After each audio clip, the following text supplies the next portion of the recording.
Alright, what's up everybody? Welcome back to Sun Up Builds. So today I got something special to show you guys. We got a new vehicle added to the fleet, like I said in the last video, and we're gonna go ahead and show you what I got and then kind of do a little bit of work on it here and there. Try to get it ready for the drift event that we got coming up next weekend, which I will be taking a lot of footage of and showing you guys what I got going on. But first, let me show you what I got.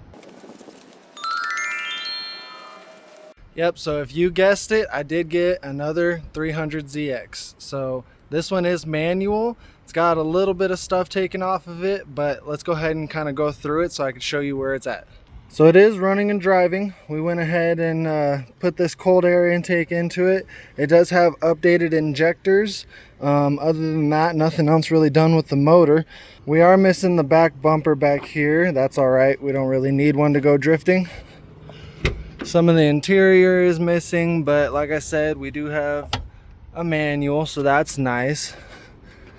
Picked this up for a pretty good price. The person before me had a bit of an accident, kind of rung this door, broke out this glass, and bent the inner tie rod. I did already replace that inner tie rod and went and took it out for a little bit of a drive.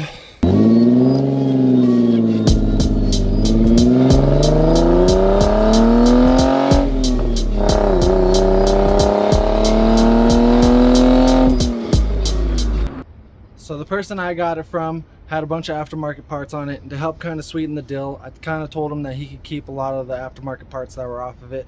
It had aftermarket sway bars. He ended up taking the calipers, and then obviously a couple of the other parts that are missing off of it. I went ahead and I already put the rear sway bar on. Today we're going to be doing the front sway bar and then kind of going over a couple other things. I already put new calipers on it and stuff like that. We got an oil change that we need to do. I'm going to be pulling the rear diff because we are going to be doing a welded diff on this one. Kind of going over a couple other things and just making sure that it's ready for this weekend. Alright, got the sway bar in. Draining the oil. Looks a little dark, wasn't too bad.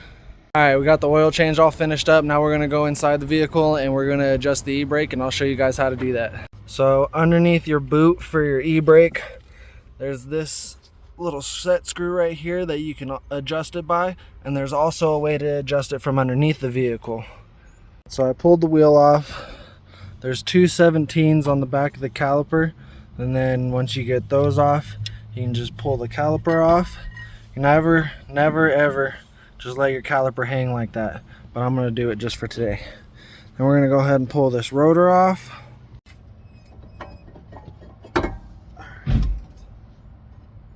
So with the rotor off, there's this little screw thing under here. You go ahead and just give that a couple twists, and that'll kind of help tighten up that e-brake. So with this little screw, it's at the bottom.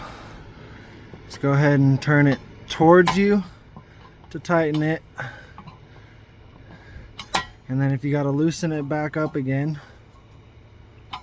you pull it down this way to loosen it. And that'll kind of help get you started, and then you can go back to the adjustment inside the vehicle and get the rest of it.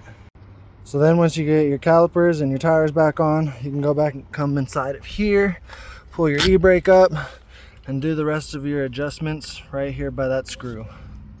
So everybody does their adjustments a little bit different. You can take it out and test drive it, see how that works. I kind of just go by feel. You can feel the pressure in the e-brake whenever it starts to really grab.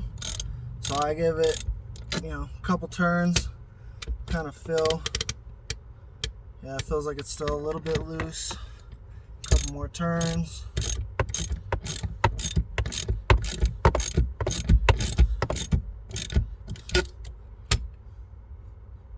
Yep, I can start to feel it grab already.